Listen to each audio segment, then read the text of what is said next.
Sharon asked a question of Eve, and she said, "Well, wait until everybody comes back together because other people might be interested in the same questions." Are you going to? Yeah, mine's. It was just to ask Eve what called her to the church, really, after having years of not believing.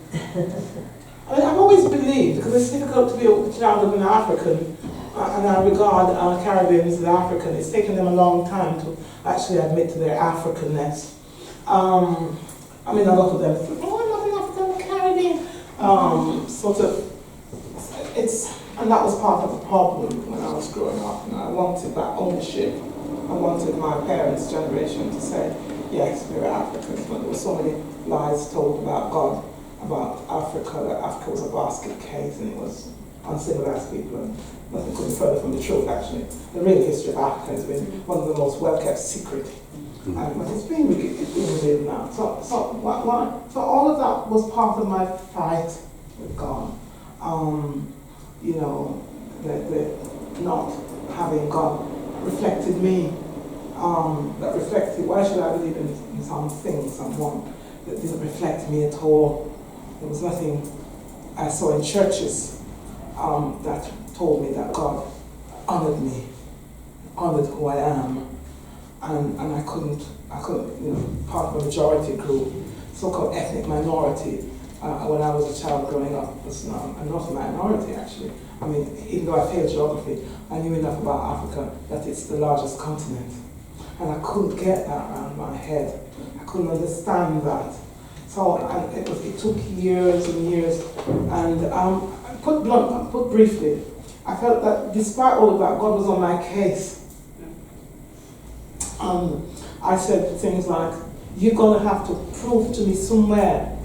You're going to have to, as a young woman, tell me somewhere, find a way of letting me know that an injustice has been done to you.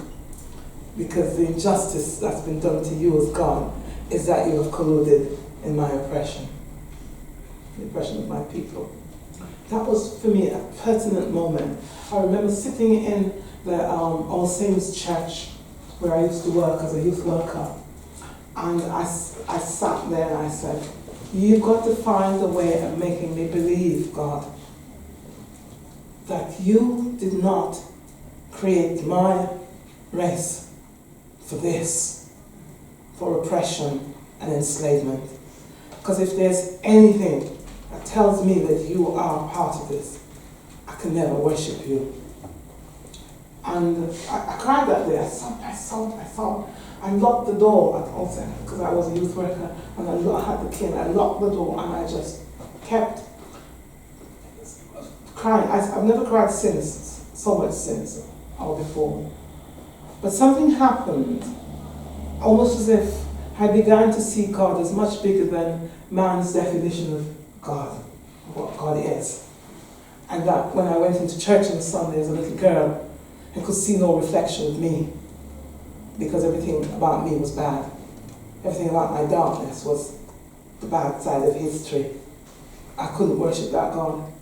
And it's almost as if God took his time, her time, to reveal to me that this narrow definition of what God means to groups of people who have monopolized God and have left me as a little black girl to believe that I'm not part of that, was something that God had to take seriously. And he had to deal with me personally, at a personal level, to help me to find my way through that.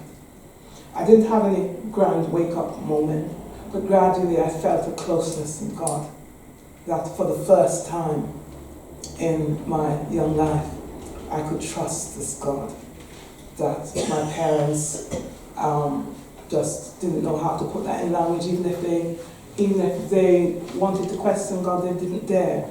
I found the courage to do that, to say, this God has to not be part of my humiliation, but a God who loves me in all my blackness. And it's as if God took the time, and he still does. Because I don't give God an easy time. I still have moments when I think God thinks, oh my gosh, it's Eve again. It's Eve, what do you want now, Eve? Okay, God, what is going on? But I have now I'm convinced that neither life nor death, no angels, no principalities, no powers, no things present, no things to come, no height, no depth, no anything in all creation will be able to separate me from God's love. And it doesn't mean I don't have moments of doubt, because I think doubt is good. I don't cope well with Christians who never ask God questions.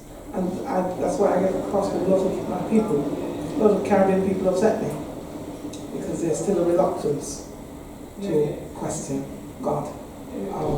And to me that's dangerous.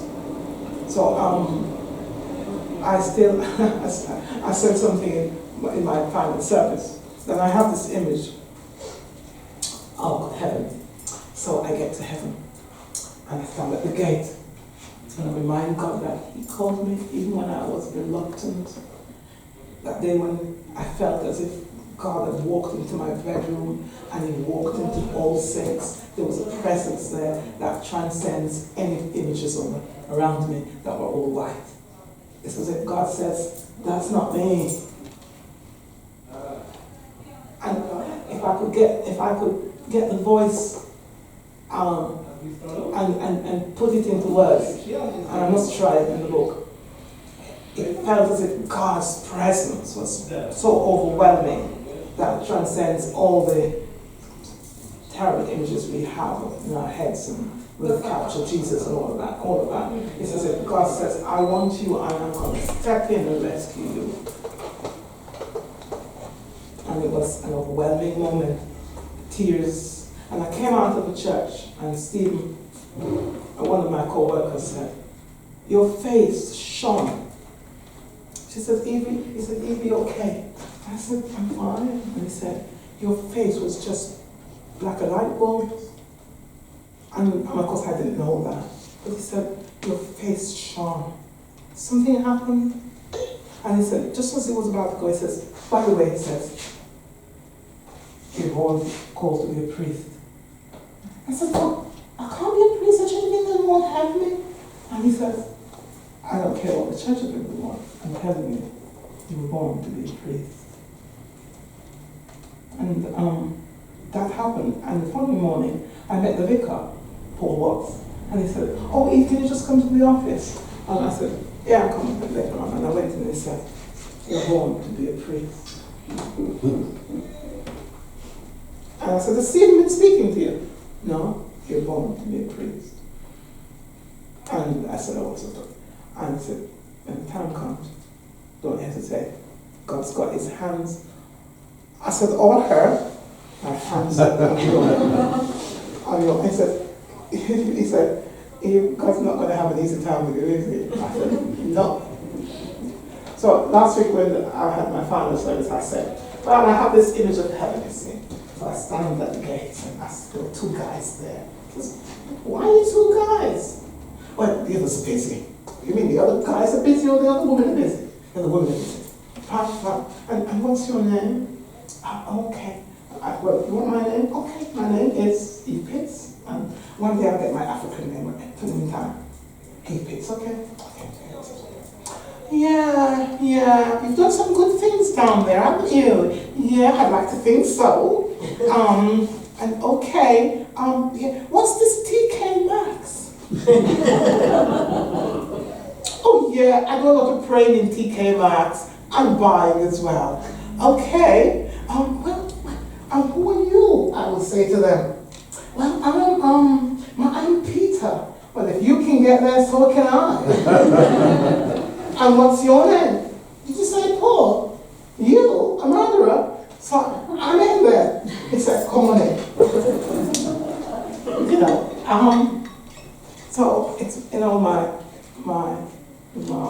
bad behavior at times. I don't cope very well with perfect people.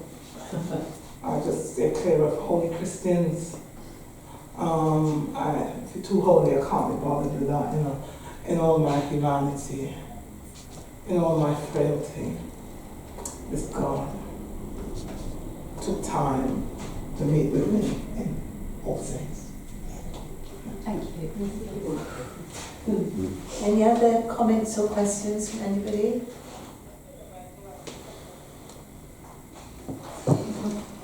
last words. Yes, Michael. I would just like to say that I appreciate you not giving a history lesson. And I mean that in the nicest way possible. It was really powerful to hear your story rather than, okay, this happened, and this happened, and this happened. You can get that anywhere. Yeah, exactly. And yeah, Not to undermine those who come and give a history lesson, but about how you claim Windrush and all that, but I think it was about the people who shaped me. mm-hmm. Thank you. Okay. Yes, Annette. I'm reflecting on, we live in a so-called Christian society, and you talked about the dehumanising effect that it has on the society when it's acceptable to treat people so badly. Have you any thoughts, suggestions on how we can work to make this society more caring of humans and a more compassionate society? No, that's up to all of us. It's as harsh as that. We, as a group, you as a group, we've racialized, sort of this one race, and that's this white race, and that's the that. That's nonsense. It really is. Because there's no such thing as a black race or a white race. It's really, we've created, it's a human invention. And I think we have to decide what kind of world we want to live in, all of us. We've got Christians especially, people of faith must decide. Black people must decide what kind of God we want to worship. And we all must decide what kind of world we want to live in. Yes. I was stunned to hear that Enoch Powell had gone to the West Indies to invite people to Kenya. Yeah, and what changed his mind then? Do you know anything about that? After the rivers of blood? Yeah. I mean, because when he came back, he had the rivers of blood speech in Wolverhampton, didn't he? Yeah. Well, it was expedient, Britain needed the building up. The war had depleted the resources of this land. The poor was in a terrible state. The NHS was in a terrible state. Education was in a terrible state. And yet, lots of my mother's generation who came as trained teachers and trained nurses. My mother's family were teachers and nurses.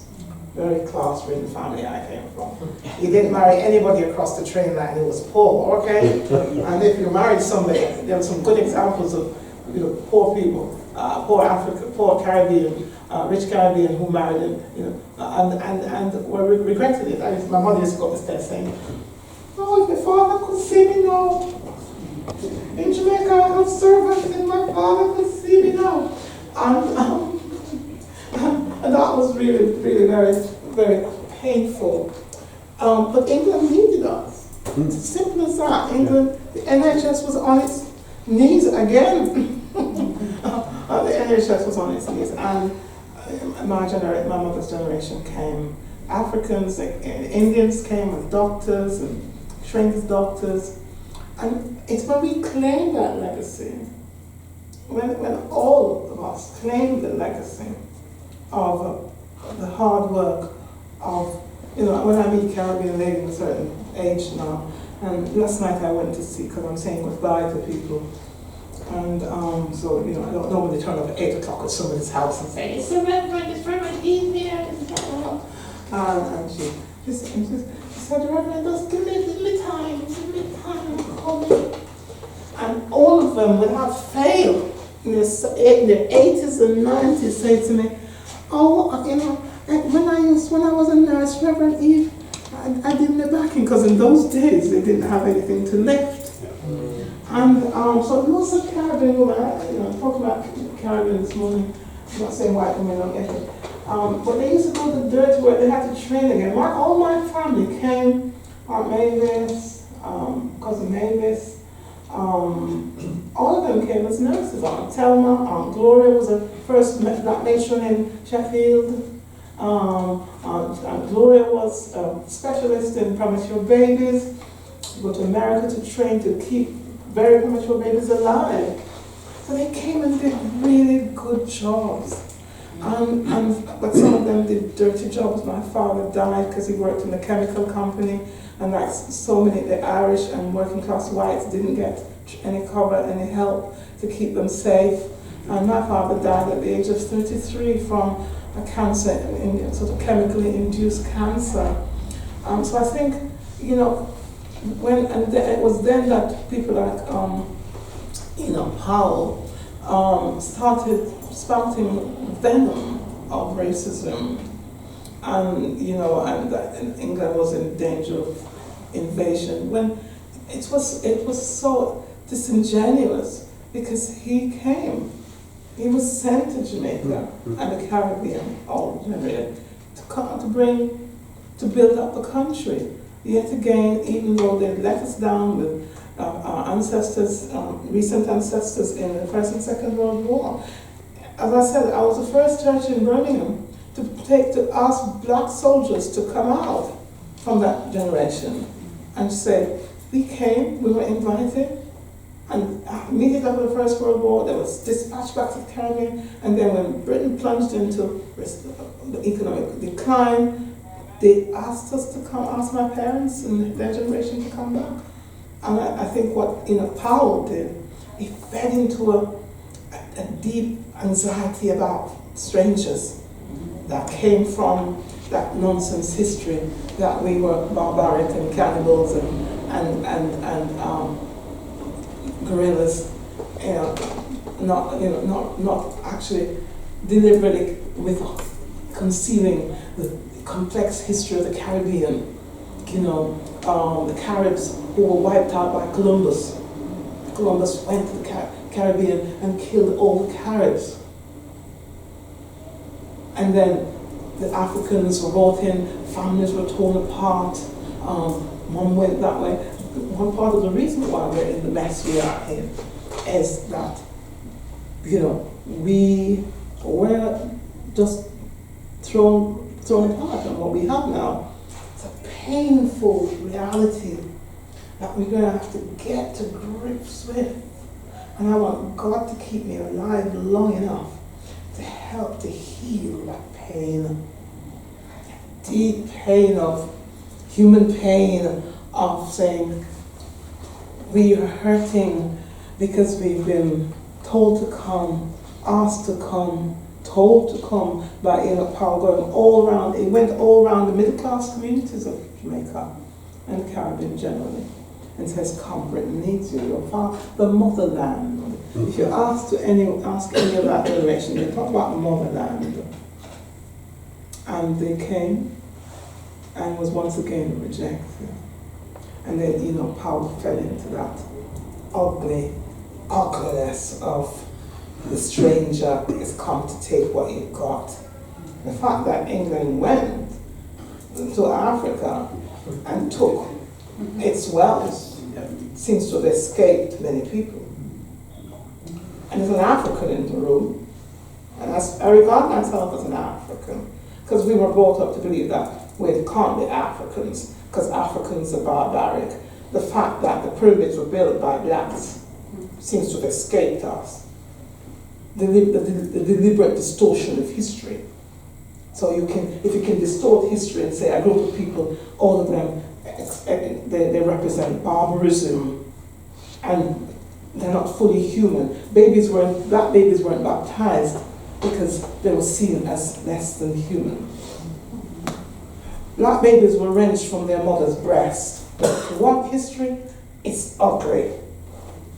If you want real change, you have to face the ugliness of history.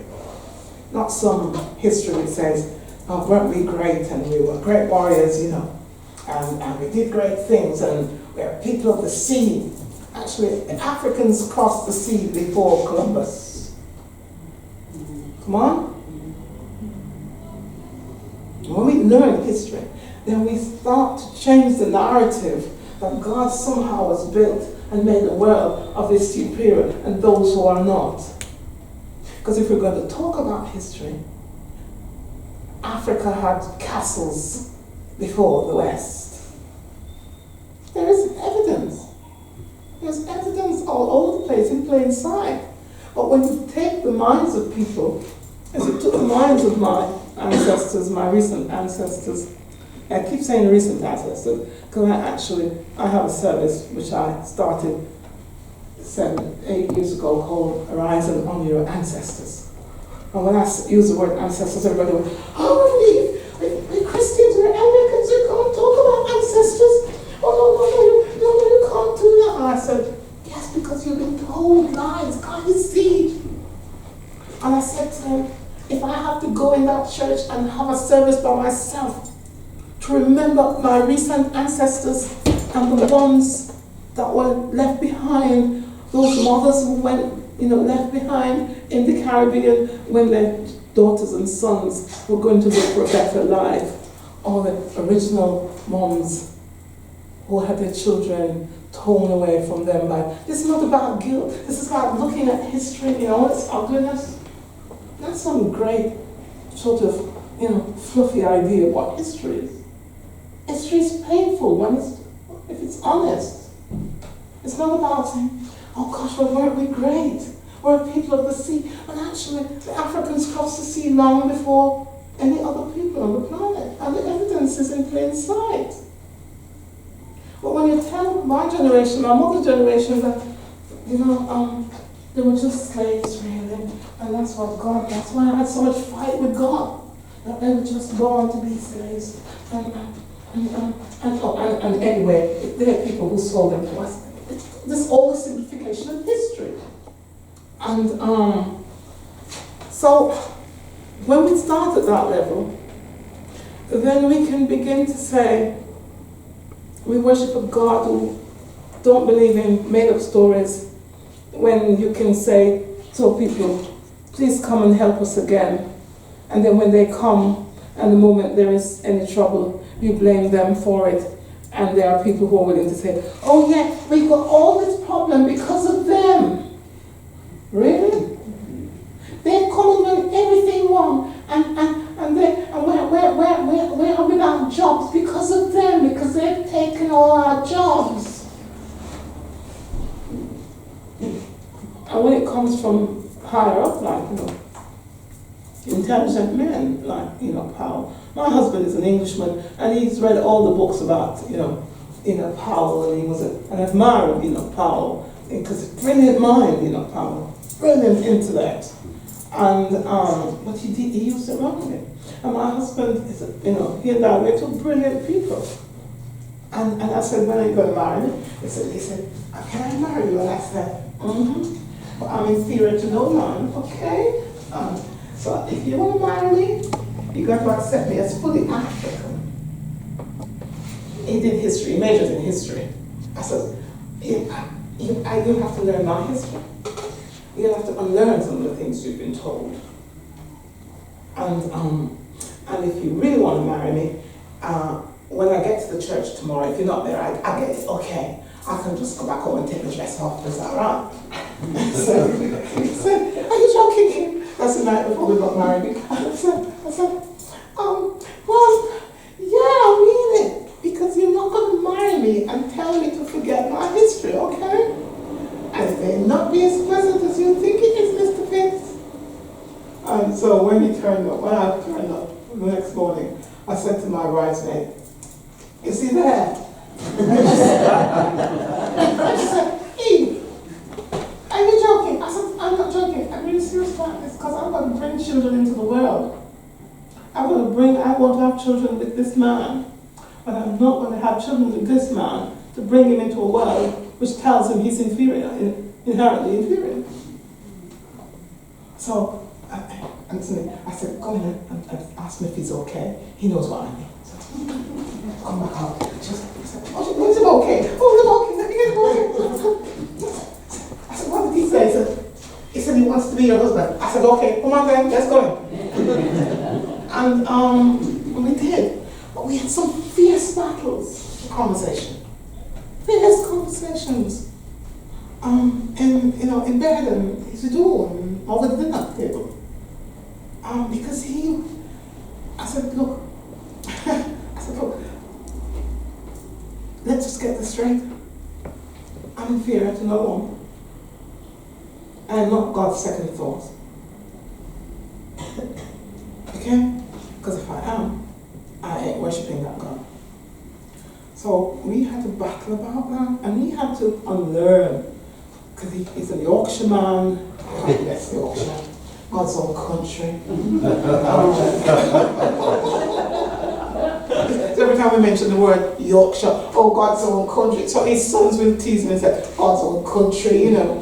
And we talk about this, because I said, we want to bring our children into a world where, you know, people are going to decide that this God in his infinite love, mercy, and wisdom is creative, perfect people, superior people, and by definition, inferior ones. And I don't want that God.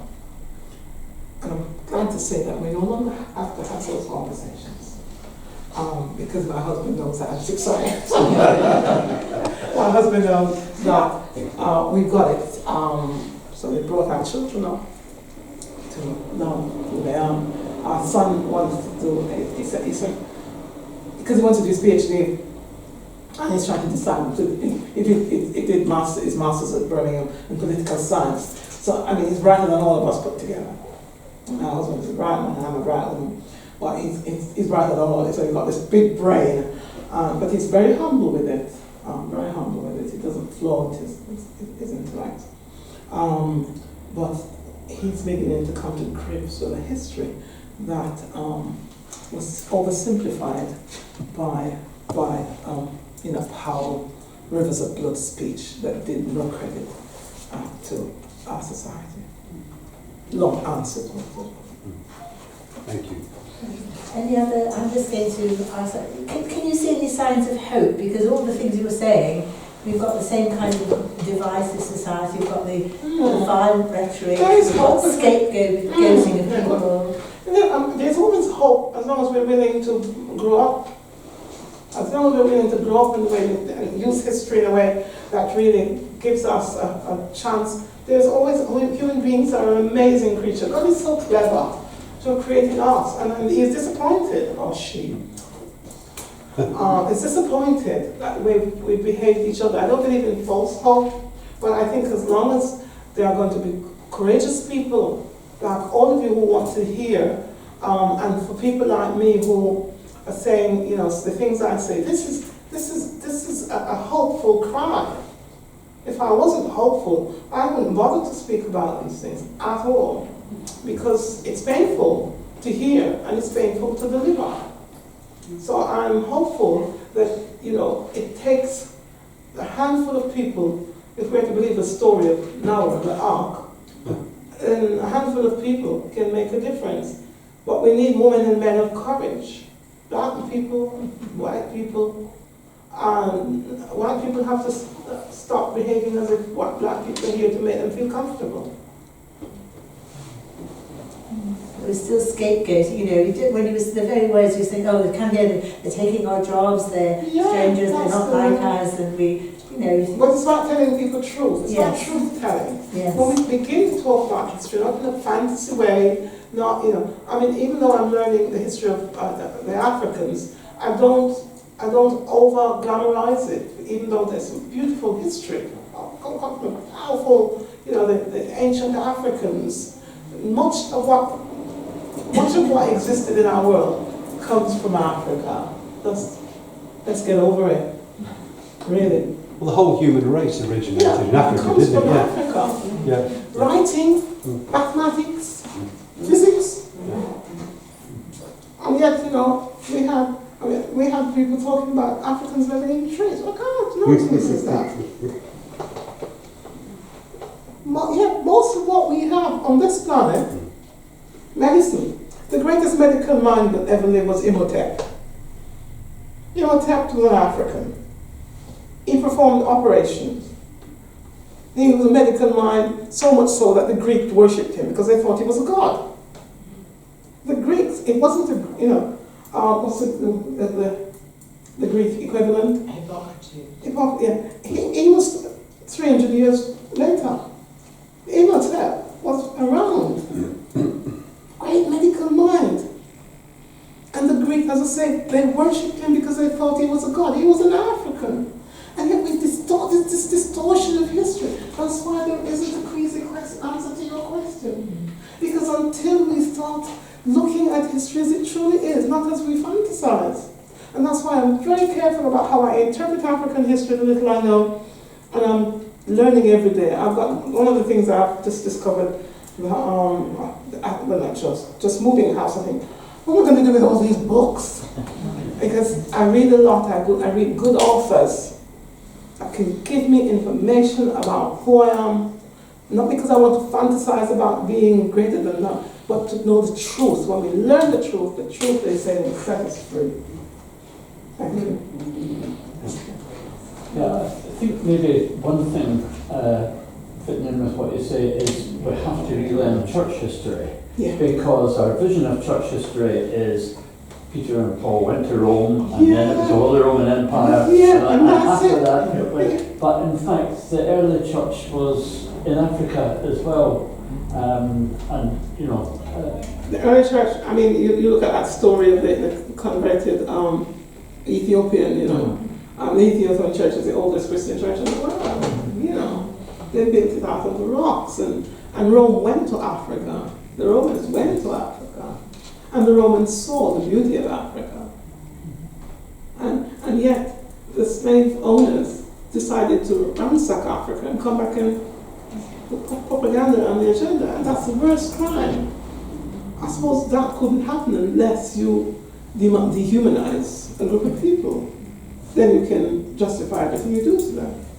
But all of us in the process have been demonized and dehumanized. And I mean, Constantine and all of that, and the birth of Christianity was just a part of a story, a long story. It wasn't the only story. Okay.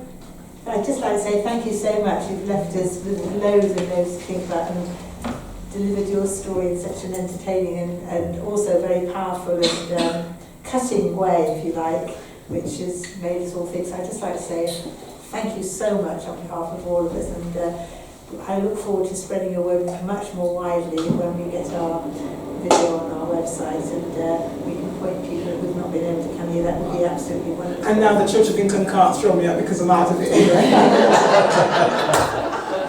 Oh, we're going to get rid of her because, you know, she's she said more than we want her to say. No, the Church of England has been very kind, and I've loved being an Anglican priest.